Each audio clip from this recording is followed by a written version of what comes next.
What is going on, YouTube? It's Tyler from Mission VR, where it's my mission to bring you guys good quality VR content. In today's video, we are going to be going over how to actually be good at Contractors Showdown. And this is actually a lot more in depth than you might think, just because there's kind of a lot going on in this game. And I figured that this might be a good beginner's type guide on, your first steps to actually being good at this game. And, I'm not necessarily saying you have to be a sweat and be the top tier player, but this should definitely help you understand the gameplay loop a little bit and certainly get you, maybe a couple wins or out of the gate so you're not dying right away. And that's kind of my goal with today's video. With that being said, make sure you guys do drop a like on this video, subscribe to the channel, check out the sponsors. I will leave all that stuff, the links in the description. Every sale helps the channel, and we're actually going to hear from today's video sponsor. If you are somebody who wears glasses and wants to play VR and does not want to deal with contact lenses in your eyes because maybe they dry it out and it prevents long-term play sessions using contact lenses, well, VR Rock has the solution for you. These are straight up prescription lenses that fit right over top of your existing Quest 3 lenses so that you can tailor them directly to your prescription. So it's almost like wearing glasses directly in the VR headset. This is super nice. My fiance actually tested this out as she does wear glasses and it worked really nice for her. So I do highly recommend. It also comes in a pretty nice package. VR Rock is definitely a pretty nice sponsor. As well as if you guys are looking to pick up additional VR accessories, please do check out the links in the description. As all of this stuff, there are discount codes below and every sale does help the channel. Thank you. Okay, so first and foremost, how do you actually become good at Contractor Showdown? What's going to give you the edge in being better and being able to just survive long enough to actually enjoy the game and see the game for what it is? Because I feel like a lot of new players probably drop in, they're very confused. Most people skip the tutorial. That's just what, us gamers do. And then they go in there and then they just don't find things out, or they find things out much later. Actually, it was like 60 hours into this game whenever I found some things out that were pretty essential to the game itself. So you probably have no idea about some of these things, or maybe you do. But either way, I want to go over some of this stuff. And we're going to really start at the very, very beginning here. So our first tip on how to actually be good at this game is starting with in the lobby. If you take a look at the lobby section here on the play game side of this, you actually see to the right of this, there's a place where it says set perks.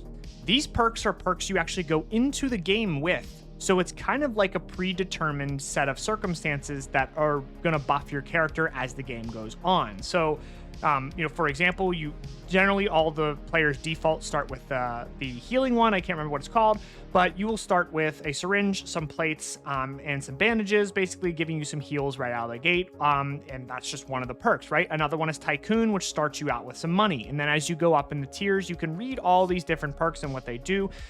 Feel free to experiment with this. Certainly everybody's playstyle is different. Everybody's going to find different utility within these perks. But if you don't know that they're there, how are you going to ever set them? So they're right there. You should definitely look into them. You should set them and, experiment around. Feel what you're feeling and just kind of, understand that you're going to have a playstyle that's different than everybody else's. And it might take some games or some time to understand that and figure out what works best for you and what doesn't work for you. The next tip I can give you before we even go into a game is understanding what is actually in the game. And if you guys go down to the gun station here, the range, you can actually find the buy stations with some cash, and you can go ahead and look at what's actually available at these buy stations. I highly recommend you doing this just so you can have a chance to read over what everything is, and you're not doing it in the actual game when you're getting blasted from a ridge side while you're trying to buy an armor extension or something like that, and you're not even quite sure what it actually does. So I highly recommend checking out these buy stations, see what the different options are, and kind of get an understanding of what each item actually does. It's pretty self-explanatory. Armor extension gives you 1 extra armor. Backpack extension gives you 3 extra backpack slots. All the rifle and SMG and sniper extensions give you extended mags. It's not super complicated to figure out, but it's just definitely a good idea to at least check it out, as well as put some attachments on guns and remove the attachments from the guns using the button on your controller. There's I believe it is the X button on the MetaQuest controller, or if you're playing on a different headset, it is a button on the controller where you can actually pull the attachments off. I recommend practicing this just so you can do it in-game quickly if you need to swap attachments, which you definitely will be. And lastly, the last thing that I want to talk about in the lobby itself is actually going to be parachute mechanics. And yes, why are we testing this in the lobby? Well, it's better to test in the lobby than to test out on the battlefield, and particularly the zipline fling mechanic as well. So first and foremost, parachute mechanics. I did not know this until a little bit further into the game, but if you actually push your hands forward when you're using the parachute, you will go very, very fast, where if you pull them back, you will slow down. This is like super easy and easy to understand, but it's not really told right out front. And I'm telling you, when you push your hands forward in certain instances, you can really move that parachute fast, which helps you get into positions a lot quicker on the battlefield. It's a very essential skill. Another quick essential little tip that we're going to go over here in the lobby where you can practice it safely without, getting wrecked in the map is zipline fling. Now, if you're watching on screen right now, you're going to see me do something where basically I'm going to ride this zip line up and then I'm going to fling myself off the zip line going much further than the zip line actually allows me.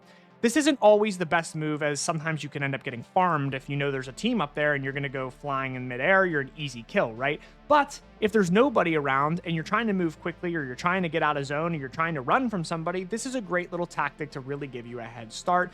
And you really do want to start doing this about halfway up the zip line, or if it's a big long zip line, closer to the top. But you don't want to get too close to the top, otherwise you will just naturally fly off instead of being able to fling yourself. It will take a couple times, couple practice runs, but that's why we're doing this in the lobby, so that we're not getting shot while trying to do this. And then if you get proficient with it, you'll be able to do it a lot in game. So from this point, we've graduated from the lobby and we're moving on to actually playing a game. Congratulations, we've done well so far, but we still have some stuff to go through here. So we've entered the plane. The plane is now flying over the map. What do I do? Where do I drop? What's a good location? All those questions we're going to answer right now. So first and foremost, looking at the map on screen right now, you can see some things. Map is quite large. You can see where the zone is going. You can see, you have a general idea of the way the zone's going to shrink on the map. And you can usually see that based on the starting zone. You can get an idea of where it's going to go. And you should probably time your drop accordingly so that you're not dropping outside of zone early on. Because then it's just a run fest the whole way. It is much better to drop somewhere near zone. That way you're not running around the whole time trying to escape the zone from killing you. Early on in the game, the zone does very minimal damage, but later on in the game, it does become a problem. And if you drop all the way away from where the zone is going, you're going to find yourself traversing the entire map, and eventually you'll run into teams and run out of heals and all those good things. So you want to kind of try to position yourself right out of the gate in the best position that you possibly can. And if you look at the map locations themselves, you can actually see little orange circles on the map. Those are indicating higher loot zones, so you can actually see those change depending on where you're going. And dropping in a higher loot zone usually gives you crates, which crates have good weapons with attachments or good heals or good money in them, and money is very essential to this game. So picking a good drop location is certainly an important strategy, and that really kind of goes into the same thing as having a strategy of where to drop. You want to have a strategy of where to drop before you even go. You don't want to just jump out unless you're an experienced player and you don't care and you just are going to hot drop or drop, in an industrial area like I do all the time. That's fine. And if you know what you're doing at this point, then you're beyond this and you can decide where you want to drop. But understanding where to drop is certainly a very important part of this game. And then having a strategy once you do drop. Typically, finding where the loot stations and the buy stations are is going to be really, really important. And understanding where they're at on the map is going to dictate what you're doing on drop. So if you drop in a certain area, you're definitely going to want to be knowing where those buy stations or loot stations are at. Because if you drop with somewhere with loot, hopefully you get some cash. Hopefully you're able to get some stuff, but ultimately you are going to end up hitting these buy stations. And some of the stuff in these buy stations is really essential for making it deeper into the game. And you definitely want to get that stuff as soon as possible. So dropping and understanding where to drop is very important. And you want to understand where all the buy stations are. Now, of course, this will take time, guys. This is something that comes with many, many hours. I now have over 100 hours in the game, and certainly, I kind of generally know where most of the stations are at. Like I said, there's still some areas on this map I really haven't been to, haven't fought in too many times, but I generally have a good idea of where the buy stations are at. So when you're on the map, you don't have to panic and look and not know where things are at. You kind of know where to go and have an understanding. But early on, you want to try to get an idea of, okay, where am I dropping and what are my immediate goals? At this phase in the game, though, depending on where you have dropped, it is important to understand that loot is super, super crucial. Managing your inventory and looting is like a huge essential part of this game right now. You don't have to fight everybody right out of the gate. You don't have to win the match right now. At this point, what you need to do is you need to find a gun that you like, find your guns, find armor, find heals, find cash, fight if you have to, fight if you need to. But then you want to hit a buy station at this point, and you want to make sure you set yourself up for later in the game, because you will, in order to win the match, you will need a lot of stuff. It isn't like Pop 1 where you can get lucky and kind of just, make it to the end with 1-star guns and still win. I'm gonna be honest with you, you need some stuff in this game to survive and to win. You need heals, you need armor, you need extensions, like all that stuff is super crucial in order to get to the end of the game. So you want to spend this period of the game in early, making sure you try to lay the groundwork for later in the game by getting these items. And cash. You want to collect as much cash as possible to hit these buy stations so you can, hurry up and jumpstart yourself to getting the items you need. That leads me to my next point. Inventory. Your inventory, the backpack on your back, is really going to be an important part of this game. You will have a certain playstyle that will fit with certain amounts of things. So if you tend to run rifles, for example, and you're a rifle player and maybe you're a shotgun player, then you're going to end up carrying a certain amount of rifle ammo, a certain amount of shotgun ammo, a certain amount of armor, a certain amount of heals, and whatever else, right? For me, I'm an SMG and sniper player. So I carry an SMG and a sniper, and my preferred kit is 6 syringes, 15 armors, 3 SMG ammo stacks, and 1 stack of sniper ammo. And that usually lasts me the entire game. Of course, I'll have to pick up some more SMG ammo if I use it a lot. Usually the 60 sniper with a Kar 98K lasts me for a long time. I can really milk that out and use the gun a ton. But what I just laid out there, you get 5 armors per slot. So, 15 armor takes up 3 slots. 6 syringes, you get 3 syringes per slot. That takes up 2 slots. 3 SMG, that takes up 3 slots. 1 sniper, it takes up 1 slot. So there's 9 slots. So without the backpack extension, I'm already at the max inventory. Now I get the backpack extension on. I now have 3 extra slots to carry stim shots, which make you run faster and have greater stamina, or like a self revive, which is super important or helpful if you get knocked from a distance. So you want to have a couple extra slots just in case you need to carry, more items, or, maybe you're a 20 armor player. You like to be a little bit more tanky. Like all that stuff translates over to your individual playstyle. But you want to manage this inventory, and it will take time. You will figure out what works best for you and what doesn't, but do keep that in mind, and you want to make sure you have spare heals. Do not go light on heals. And if you're a grenade player, I don't really run grenades. There's a lot of good grenades in this game, and those will also go in your inventory. So having those 3 extra slots is really important because you might be able to carry radiation grenades or frag grenades or detection grenades, which actually are pretty useful. Detection grenades are really, really useful. So you want to make sure that you are carrying that stuff in your inventory. Okay, so at this point, we have dropped. We have picked a good place to drop. We have gotten a gun. We have looted a little bit. We've gone to the buy stations, and we've picked out some stuff. But what do we really need in order to be proficient in combat? Well, the most important thing is the armor extension. Without a doubt, the most important thing in this game is the armor extension. You want to have this. This gives you an extra armor slot, and it will help you win in firefights. It'll keep you alive if you're rotating or moving and you're getting shot from a distance. These are really, really important metrics that you need to have. So the armor extension is super, super important. The rest of this stuff is going to be all practice and movement because there is a learning curve to this game. And there is no amount of time I can tell you that, it'll take to get good at this next phase. This is just, at this point now, you just have to practice. And we got all the immediate stuff out of the way. At this point, you set yourself up to be halfway there to success in winning a match of Contractors Showdown and being a good player. The next phase, though, is the combat phase and, when you actually have to fight. So first and foremost, you really do in the looting phase of this game want to try to get as much cash to get all these upgrades you possibly can, and then you want to try to get advanced insurance. I don't personally run basic insurance. I don't think it's worth it. It doesn't last that long. Advanced insurance is expensive. It's 6,000 cash, but it goes to the end of round 5, which is deep into the game. And that is so essential. Honestly, it is huge, and you spawn with a lot of stuff. So if you spawn back and you have the armor extension and you have the cash and you will get a lot of that stuff as well as an AK when you come back down. So you are not helpless when you come back, which is huge. And that is major, major importance whenever your team needs you and you need to perform later in the game. I cannot say enough good things about advanced insurance. It is expensive, but it is worth it if you can get it. I can't necessarily say the same for basic. The other thing is just movement in this game. You understanding the movement of how to fight, right? In Pop 1, we call it strafing, where you move the joystick back and forth and you move your character. Now in this game, ADS works a little bit differently than Pop 1, where you can't just move like that and twitch back and forth. If you pull a rifle all the way up, and aim down the sights, you're a lot slower. There is some slowness to it. Same with a sniper. If you pull a sniper up, you're going to be slow. It's going to be bulkier. If you pull an SMG up, you might be a little faster. If you pull a pistol up, you might be real quick, right? there's some differences. And this, again, goes into that play style of how you play. But you do want to try to be moving. You don't want to stand still. You don't want to crouch in one spot. You will get farmed. Somebody like me, who is good at this game, if I see you crouching in one spot, I'm going to headshot you with a sniper rifle. It's going to happen. So do not stand still. This is something that will take time, but you want to learn how to move and use your gun and strafe accordingly. Reloading. Reloading will take some time to get used to. Once you figure it out, it's pretty smooth. You'll be able to roll through it pretty quickly. But again, in the heat of combat, you might be panicking, you might be shaking, you might be trying to reload too fast, missing the magazine, all this stuff. Again, guys, this takes time and just hours of being in these environments to do this at a faster pace.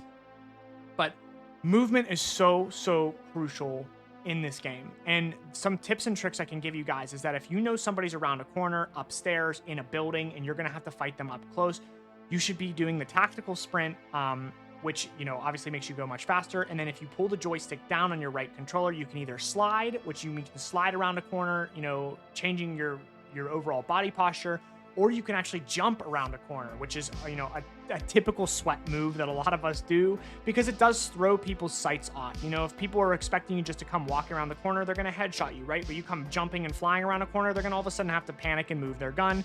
And if you're using a shotgun or an SMG or something for close range, you're likely going to get the jump on them real quick, and, you might actually kill them. So movement is super important, and understanding the movement and when to engage and when not to. And guys, again, this is one of those things that, you just got to practice, you just got to keep doing it over and over. You got to apply these techniques when you're in game, and you'll see the difference as they start to come through in the actual gameplay itself. So lastly, the last thing I really want to talk about here is going to be some different things and items you can use within the game to help enhance your experience. So for example, you can get detection jammers, detections, you can get cluster bombs, deployable cover, decoys. These items are actually really helpful, but understanding when to use them is super important. And this is one of those things, I left it for last for a reason, because you don't need to use any of these items to actually be good at the game. It's just an added bonus, especially the detection. The UAV drone is so useful, especially later in the game. You don't know where teams are at. The zone's closing. There may be 8-9 people left, and you kind of want to figure out, where is everybody at? Where should I be looking at right now? Everybody's kind of hiding in houses waiting for somebody to make the first move. You pop a UAV drone, and usually you can figure out where they're at, unless they're running detection jammers, which also is an option for you as well. Deployable cover is super good in this game. It is so good, especially with all the big open areas. Sometimes you'll find yourself in an open field and somebody will start shooting at you, and you need to do something about it. So you can pop some deployable cover, shoot back a little bit, gives you a chance to move and maneuver. Airstrikes are, they're okay. I don't really use them a ton. I think, they serve their purpose to drive people out from cover. But they're very situational, very niche. It's not a bad thing to have. If you find one, definitely pick it up. But I certainly wouldn't run it over some of the other items that are in the game. So with all of that being the case, that kind of gives us to a point where we should be pretty proficient at this point, at least in not dying right away and being able to experience the game. Really, the biggest thing, guys, is time and practice with this stuff. You have to put hours into these types of games. It's not something that you just pick up for a game or two, once a week and think you're going to be good. You're going to have a miserable experience more than likely, and it's not because the game's bad. It's just because these games are competitive, and there is a real skill set being utilized by players who are playing a lot. And that doesn't mean you can't be good with a few play sessions a week, because that's kind of how I got really good at Pop 1. You just need to, when you play those play sessions, just, work on getting better at the game and understanding all the little nuances so that you can be good at the game. And of course, playing with friends is always advised, because, going up against a team of sweats is a lot better if you're also in a team of sweats. So I do highly recommend making friends in this game and playing with friends. I think your overall experience will be much better. I know that it took me a while to get into these type of games because I didn't have any VR friends, and then I spent, years playing the same game, and I developed a lot of friends, and it was one of the best decisions I ever made. And I think you guys will feel the same way if you give these type of games a chance. They're really intense and amazing, and you actually role play harder in these type of games than you do in any other VR games, because everything you're doing is so real time. And, you develop kind of a character with a play style, and, people recognize you based on that play style or how many times you play the game and all this stuff. So it is really a really enriching and amazing experience. So I hope this video was able to help you guys get over the hump of, being a new player and figuring out what works best for you in this game. With that being said, guys, make sure you drop a like on this video, subscribe to the channel, check out the sponsors in the links down below. Every sale helps the channel, and I will see you guys in the next one. Peace.